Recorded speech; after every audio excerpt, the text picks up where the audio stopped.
This is a Sports Catastrophe production. Hey there, ho there. It's Jeff Cardamon welcoming you to another Sports Catastrophe birthday boy. And the birthday boy for today, Boxing Day, would have been a boxer. I wish I had a boxer who was born on December 26th. But in the end, I decided to go with this guy. Now, traditionally, I try to make sure that my birthday boy/girl and my on this day doesn't have the same, like birthday boy doesn't have the same, doesn't have a player from the same sport back-to-back days unless it's completely necessary, and it was completely necessary for me. Anyway, so this man is Ozzie Smith, 67 years old today. He played for the San Diego Padres and the St. Louis Cardinals, winning 13 straight Gold Gloves at shortstop. He was a legend, 15-time All-Star, almost got 2,500 hits in his career. He was actually the Silver Slugger at shortstop in 1987. Now, the Silver Slugger is an award they give to the best offensive player in each of the positions: catcher, first, second, third, short, and 3 outfielders, and a DH in the American League. Anyway, Ozzie Smith was a legend. He was born in Mobile, Alabama, and he played college at Cal Poly. He was actually playing semi-pro when the Tigers drafted him in the 7th round. Smith wanted a $10,000 signing bonus, which would be $45,000 in today's dollars. Well, the Tigers wanted $8,000. So Ozzie went back to Cal Poly, and then the Padres in the 77 draft took him in the 4th round, giving him a $5,000 signing bonus, which was less than what Ozzie wanted from the Tigers. Anyway, he was actually a non-roster invitee to the spring training camp for San Diego. However, Ozzie made his debut in baseball in 1978. In fact, 13 days after he made his debut in Major League Baseball, he made one of the greatest plays of all time. When the Braves came to Jack Murphy Stadium, Jeff Burroughs hit a ground ball up the middle, but Smith broke to his left and dove behind second, but when he was in the air, the ball took a bad hop. It came behind me, but I was able to catch it with my bare hand. I hit the ground, bounced back up, and threw Burroughs out at first, making sure that Jerry Coleman, the legendary Padres announcer, said his "oh doctor" thing every time and all that. Ozzie actually met a part-time usher at the Astrodome named Denise, making it and fell up. In fact, Ozzie Smith introduced a signature move on Fan Appreciation Day, the final home game of the season for the Padres in 1978, that PR director Andy Strasburg said that Ozzie should perform backflips while he gets to his position. And he did. And it was very popular, and he did it every time he got to the field.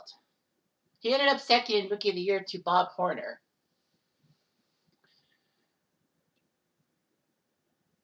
Ozzie Smith had a terrible season. He batted .211, no home runs, 27 RBIs. There was a lot of issues and all of that.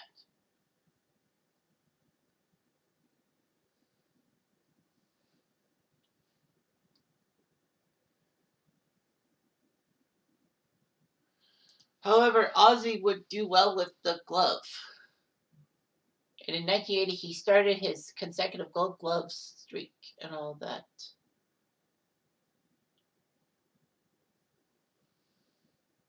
Padres had problems dealing with Ozzie Smith.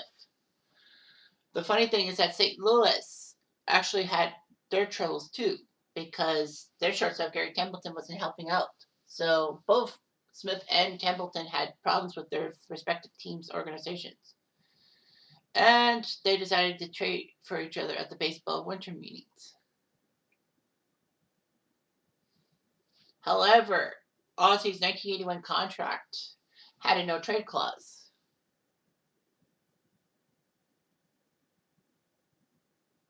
However, after St. Louis talked to him, Ozzie said, "Fine, I'll take that." Yes. So it was actually not just Ozzie for Templeton. The Padres traded this guy named Steve Burra to the Cardinals for a player to be named later, which was Al Olmsted. And then St. Louis sent Templeton and Sexto Lascano.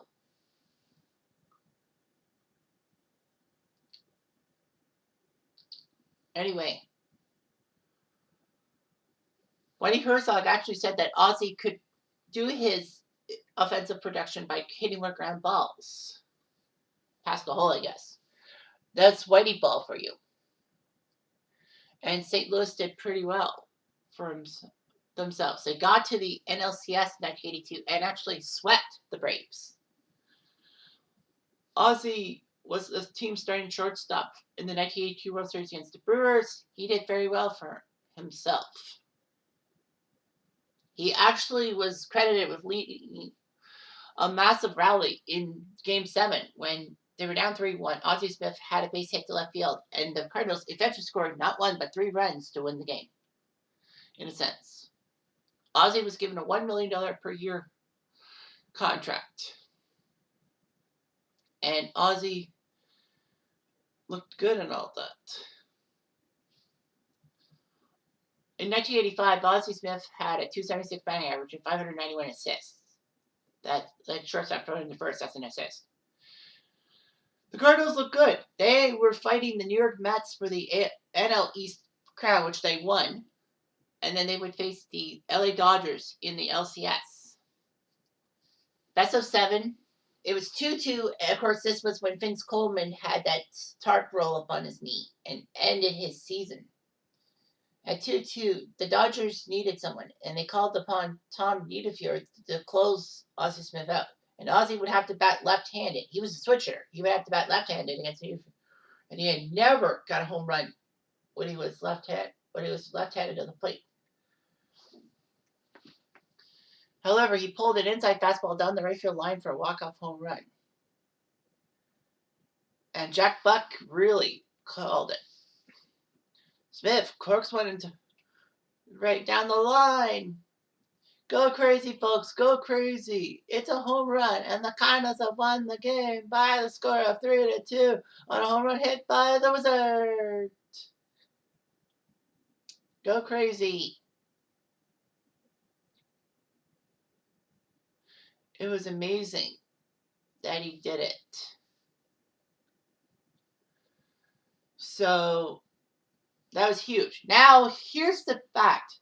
That was a home run that got the Cardinals to win Game 5, and then they won Game 6 in LA. However, if the best of 5 LCS format, which was adopted from 69 to 84, had happened in 1985, Ozzie Smith's home run, yes, it's a historic home run, but Ozzie's home run would have been a pennant-winning home run, and it would have been probably up there in the top 10 home runs in history. I mean, you got the pennant-winning home runs of Bobby Thompson, Chris Chambliss, and Travis Ishikawa. I think someone else hit one. Oh, yeah, Kurt Altuve against the Yankees in 2019. So, yeah, it would have been up there in the lexicon. Ozzie Smith was a decent hitter and all that. He would bat either 2 or 8 in the St. Louis batting order. He would be the number 2 full-time hitter for the Cardinals. And the Cardinals got to the World Series where the Twins beat them in Game 7, mostly because the Twins won all their home games and St. Louis won all their home games. Ozzie unfortunately finished second in MVP voting to Andre Dawson, which was weird. But mostly because a lot of first-place votes that Ozzie would have gotten were given to Jack Clark, his teammate, and that could have vaulted Ozzie over Dawson. He was doing pretty well for himself.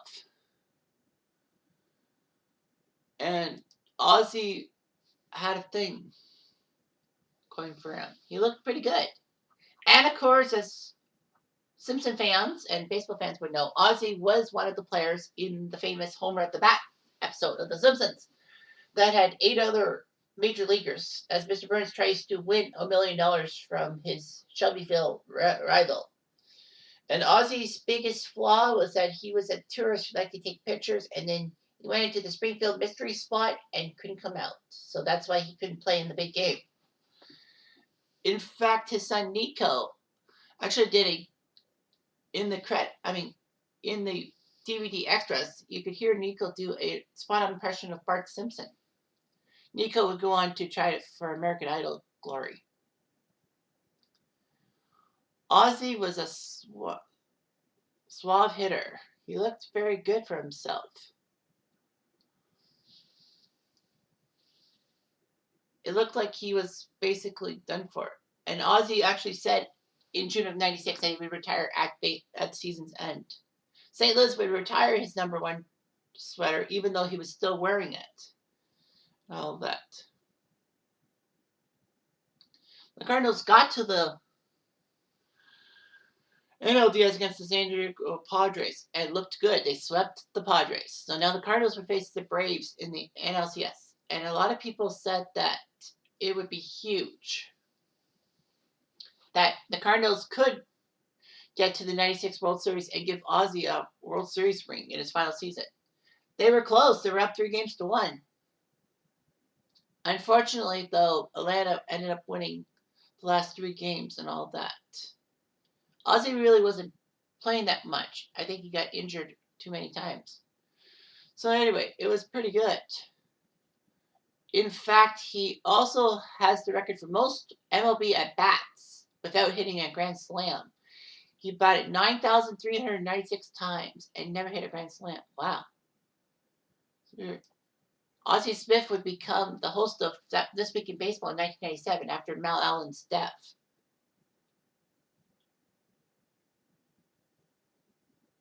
So, yeah. In 2002, he was elected to the Hall of Fame on his first try. 91% though, too.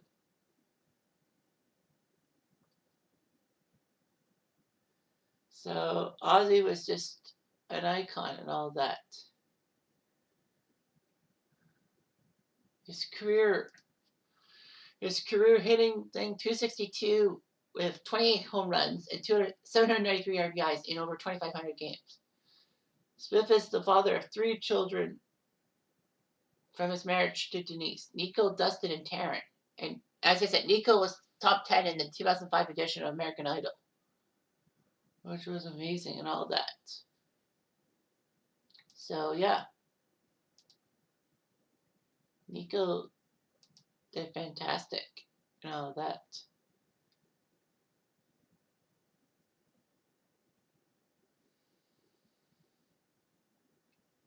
So, he did pretty good for himself.